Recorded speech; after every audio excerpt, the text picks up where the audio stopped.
Why did the chicken cross the road to come to my house to make a video for you guys?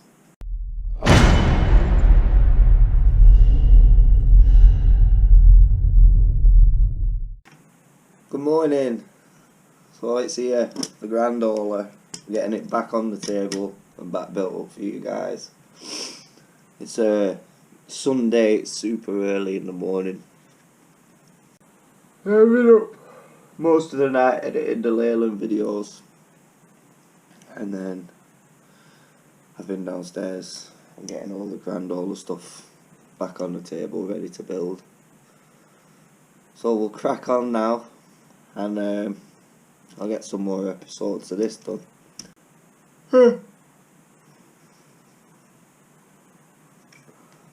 So, the grand hauler. Last time. So we're up on number 14. Now I did a video a while back regarding like this area and diff locking and how to lock a diff. And I've had many comments as to why you would lock your diff. Now I haven't done the video to say lock your diff or you have to lock your diff. It's just an optional thing of personal preference. Like with this truck, I will be probably taking in the woods to play with it. So to me a lock differential will be fine when it gets in like the gravelly bits and becomes slippy. So outdoors for me that'll be fine, but for anyone else who's running indoor on a carpet, there is no need to lock the diff. It's a personal preference and down to where you're running your trucks. So the axles. So we're looking at the rear axles. I've also got some new bits and bats for this as well. I've got a full set of alloy wheels for it, which look really nice. I'll show you those later. And got a nice Filberg chrome visor, like a batwing style. I'll show you that too. That's nice. The grand hauler. Righty ho. So the grand hauler rear axles. Oh, some axle casings, and they're all little bits and bats and gubbins I'll need to put these together. Section 14 in the manual,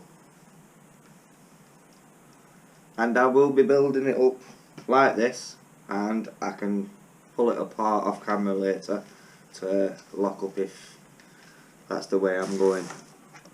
So section 14 and rear axles. So section 14, where we've already looked at in the previous video where I locked the diff. So there's one already been put together, so I'm going to show you with the one, but there is two required to be made. So I'm going to go ahead and show you how to build them as they are in the kit. I have the same principle in my Scoob on the rear diff. It's permanently locked, but mine isn't for a grip, mine's for going sideways. I like to have fun. A little 3-pin thing, and it's the smaller of the gears, not the big ones, it's the little ones. A little 3-pin. All we're doing is those cogs with the gear, the teeth to the inside. That's all.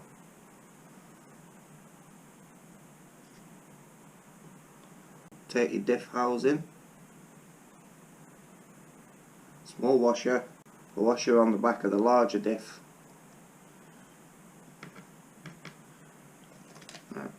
You do get a bit of grease in your kit, so right now will be good just to grease the insides.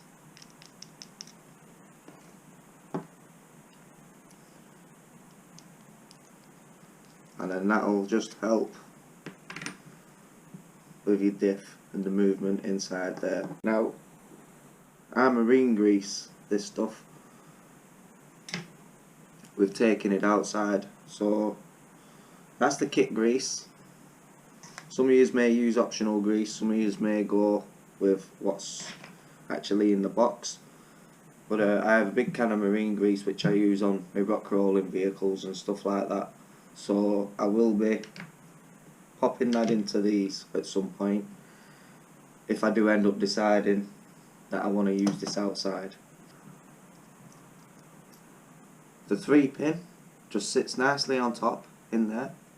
Again, you're going to want to grease all this. Every bit of metal in there wants greasing, even the pins. But everything wants some grease in there. Now I'm not putting a vast amount on because, like I said, I'm going to be pulling this apart. So yeah, the other gear bevel on top, washer on top of there, and then you're literally just closing the housing.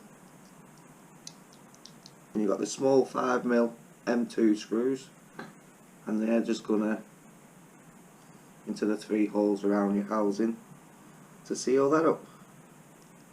Then proceed to screw those up, and then you have 2 diffs. So for the axles, going to require all your little axle shafts, E-clips, which are fiddly, so we're going to require like a little pair of pliers for that just to help snap them on there. Bearings. Now it's asking you to use these are the ones that come in your kit, but when we did the original unbox of this video, I mentioned about upgrading and replacing your ball bearings to some proper rolled bearings. If you look at those, they're just solid. And those are the bearings and they roll inside. So with them being in the axles and everything on rotated parts and moving parts, I would recommend upgrading all your bearings. Now there's 2 different sizes of bearings that you're going to be using throughout the build. So remember when picking your bearings out the box, just to make sure you are using the correct size that you need for that part. If you look at those 4 there, they are slightly bigger than the rest. So as I've said in the previous, remember to use your manual down the left hand column of your instructions, and there you'll find everything you're using in each section, and all the sizes correspond to what you're using. So remember to always use that as your guideline. Another 10 bearings for this section. So 2, 4, 6, 8 and 10. And also regarding grease and things, if you look, all these, it's showing you your tubes. Again, that's telling you whether you're using Loctite, grease. And if you just look about the manual, it basically tells you everywhere to spot the grease. So it's Sunday morning now, and people are starting to wake up. And the wife has come and joined me. She brought the quilt down for Sunday morning, and I shall continue to build. Your shaft, and if you look, there's like 2 grooves, and that's where you're going to be popping these E-clips, C-clips, C-clips. Everybody calls them different things. So pop one on there. That's why you need pliers, they don't just pop on. There we go. Once you've got one on, I'm going to put a bearing which is going to go behind, and then before putting the other C-clip on, I'm just going to slot another bearing. The bearings actually sit in little ridges in the axle case. Second E-clip. Grease.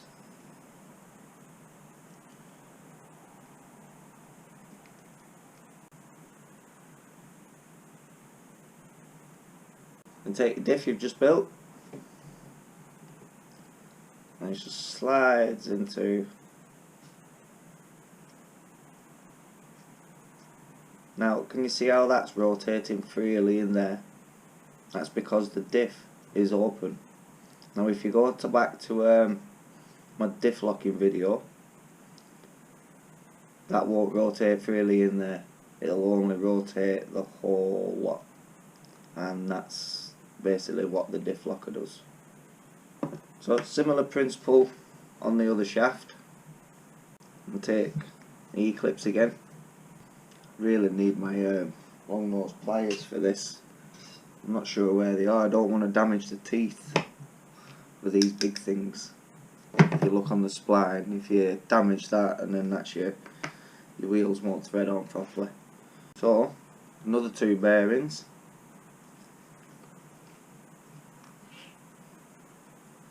Again another E-clip on the end just to hold that on. More grease. Now when you look at that one, it's thin on the end. This one has a hole. They are going to meet inside the diff.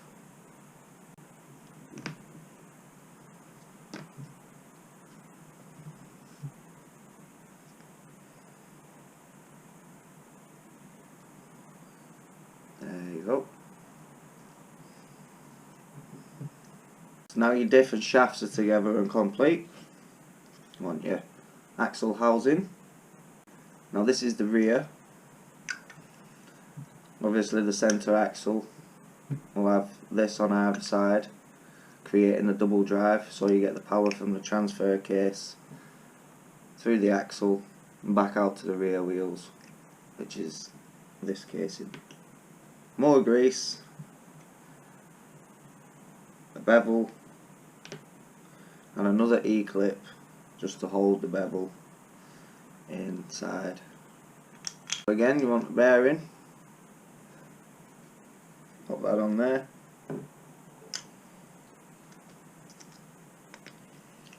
Push that in there with the bearing in there. Again, another bearing in the back of the axle casing. Now this circlip is just sitting up here. I'm going to pop that, and that'll just stop the bevel in the diff from moving about. So once that's in, remembering which way around this is going, and then all you're going to do is sit your diff in, and as I stated, line your bearings up to sit in all the little grooves and ridges within the axle case.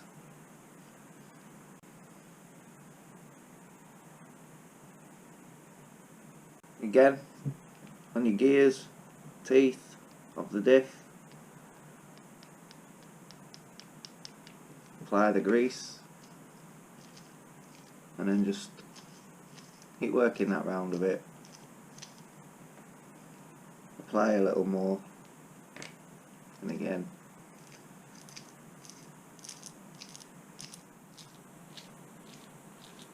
Now it is good to have extra grease, because in here you don't get enough, and it's better to use a bit more rather than trying to go sparingly with the little one.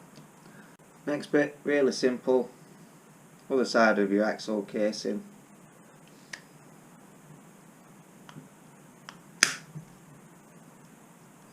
Just make sure that you still have rotation within the axles. Now it's just a simple phase of nuts and bolts. Now on the back of the axle, they're already hexed, so you can pop the nuts straight into the little grooves there.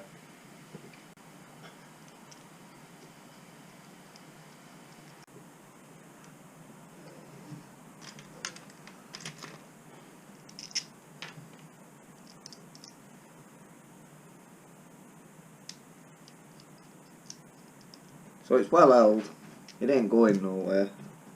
There's one rear axle casing, and also required on here is the cup. There's a little hole in the top.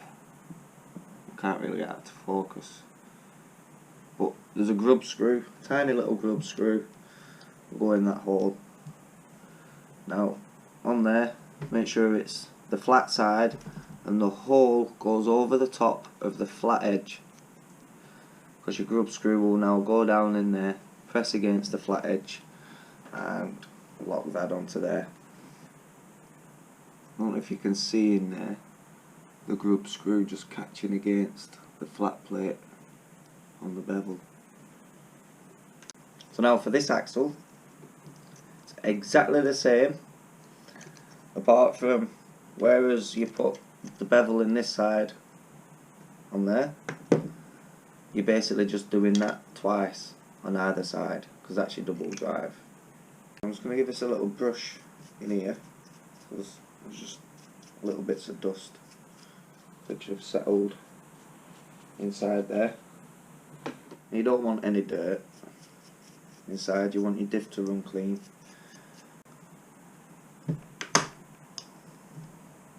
Much easier, not as fiddly. More grease, more grease. Proceed to screw that back up as we did with the first. When you put in the axles together, rotate them forwards or backwards, so that's forwards, and the cups, the bevel is turning towards the camera. So if we rotate this one forwards, the bevel is still rotating towards the camera. Now you need this in the right way before you fit it to your truck, because if your axle is, for example, that way around and you don't check it, let's rotate that one forwards. Now as you can see, the bevel's rotating towards me. We rotate the rear one forwards and that rotates towards you guys. Now if that's in the truck and you go to drive, because the forces are opposite and they're like fighting against each other, your truck will not turn. So if you look at the actual shape of the axles and where the diff housing go, they actually like sit at the side of each other, as you can see. So you want them both turning the right way. So we want this cup, and remember the flat edge, and you thread over the flat, and then we're going to put the grub in there and then clamp that to the flat edge of the bevel. Now don't forget to use Loctite on these, or you will find later down the line that these little grub screws will shake themselves loose and your prop shaft will fall off your truck. So Loctite in the cups on the bevels. So guys, there's the axles built up, and the next time we come and look at this, which will be in the next video, we'll take a look at numbers 18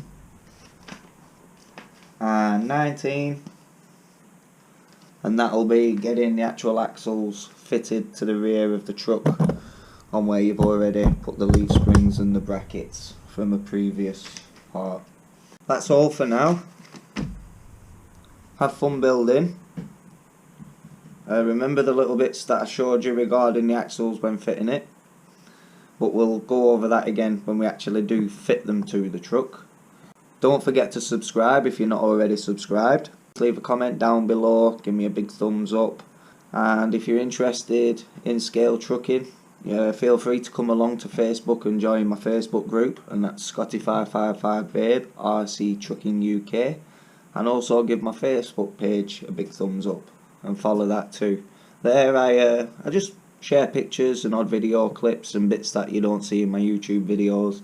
Stuff that might be interesting to some of you, some of it won't, but it's there as an option for you guys anyway. So yeah, again, thanks for watching, and I'll catch you in the next video.